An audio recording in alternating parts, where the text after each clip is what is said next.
पर्यावरणाचा अभ्यास करताना अधिवास किंवा हॅबिटॅट हा शब्द अनेकदा आपल्या कानावर पडतो. हा हॅबिटॅट हा शब्द हॅबिटॅरे या लॅटिन शब्दापासून उदयास आलेला आहे.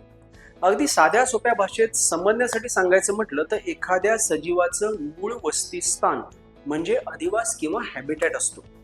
हा अधिवास जो आहे तो अधिवास त्या सजीवाला राहण्याची सुरक्षित जागा प्रदान करतो. त्या ठिकाणी त्या सजीवाला सुरक्षितता, निवारा या गोष्टी प्राप्त होतात. त्याच ठिकाणी त्या सजीवाला अन्न देखील प्राप्त होतं आणि सर्वात महत्त्वाचं, त्या ठिकाणी त्या सजीवाला पुनरुत्पादनासाठी सुरक्षित जागा उपलब्ध होत असते.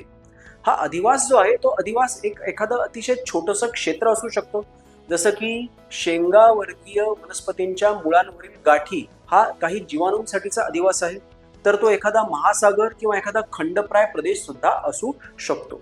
सद्यस्थितीत मानवाद्वारे अधिवासाचा ऱ्हास झाल्यामुळे अनेक प्रजाती नामशेष होत आहेत.